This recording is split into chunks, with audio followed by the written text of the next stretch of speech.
Hey everybody, it's Jessica. Welcome back from spring break. I hope that you all enjoyed yourselves. Mine was pretty uneventful, but it was nice to get away. And we get to come back to The Hobbit on DVD and Blu-ray today. So yeah, The Hobbit came out today, so I thought it would only be appropriate for me to share with you my favorite Middle-earth songs because I'm a huge Tolkien freak. And on the topic of The Hobbit, I'm just going to get this out of the way. I thought the music in The Hobbit was a little cheesier than I would have liked, so none of the songs from The Hobbit will be on this list. Nonetheless, it's still related, it's still relevant, so I'm doing it anyway. And I don't know what it is about the dwarves in The Hobbit. They just weren't doing it for me when they were singing. Like, it mostly just made me feel awkward. Whereas in Lord of the Rings, I feel like the music and the singing was really well placed and it fit really well and the soundtracks are great. So here are my 5 favorite Lord of the Rings songs. Number 5, The Return of the King featuring Viggo Mortensen from The Return of the King. I really like this part in the movie. It's where, Aragorn is crowned king and everyone's happy again. And he sings this really beautiful song in Elvish, and his voice is kind of unique. It's not my favorite, but it deserves a spot on the list just because it's such a great part in the movie, and I love Viggo so much. Number 4, May It Be by Enya for The Fellowship of the Ring. This is such a pretty song. Enya has the voice of an angel. I could listen to this song all day and then fall asleep to it. It's so pretty, and it's just, I see it as, Galadriel talking to Frodo, and Galadriel is one of my favorite characters, even though she's fairly minor, especially in the movies. But I just really love that relationship she has with the Fellowship, and it comes into play later on in the series, in the trilogy. She just kind of is watching over all of them, kind of in the background, and it's just a really pretty song. Number 3, Gollum's Song by Emiliana Torrini from The Two Towers. This is creepy, as it should be, for Gollum's Song. I really like that first of all, that they had a female do it, and I don't know why I like it, but I just really love her voice, and I think it's like just the right amount of like weird Gollum sound, but also really pretty at the same time, and I think she did a great job with it. And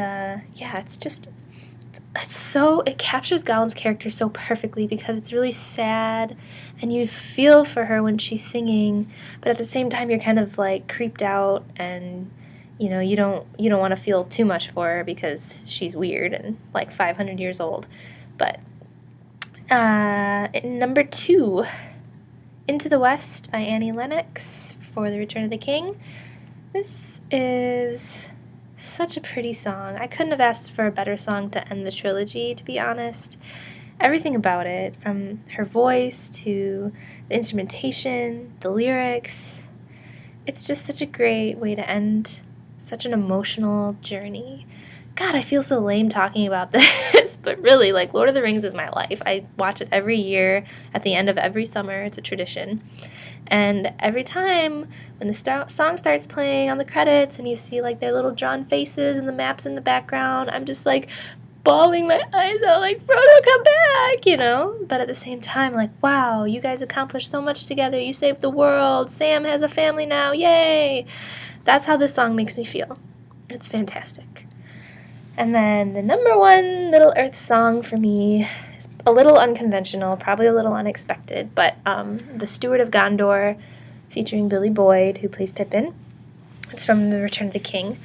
The Return of the King is my favorite movie and book by far. I love them all, but Return of the King is just like non-stop emotion. Like, I cried like 13 times the first time I saw it, which is embarrassing. I should be ashamed of myself, but I'm not, because there's so much going on, so much emotion, and this song captures that perfectly.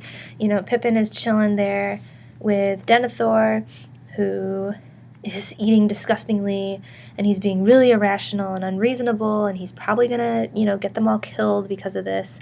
And Pippin is just like, well, I agreed to serve this guy, so that's really depressing, but I have to do what I have to do. And he just sings this song, and it's actually a poem in the book. I think that it's modified a little bit, but I love that they do that. I love that they did that with the movies, that they took poetry from the book and turned it into, song.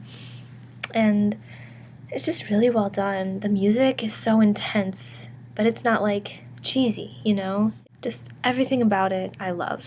It captures the moment perfectly. I love Billy Boyd's voice.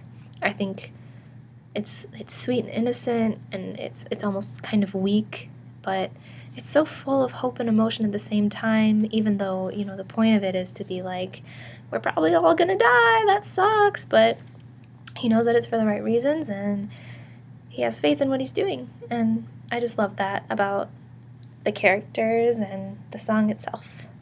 So those are my 5 favorite Middle-earth songs in honor of The Hobbit coming out on DVD and Blu-ray today. I'm sorry there were no songs from The Hobbit included, but they weren't very good, so that's why. And I will see you guys next week.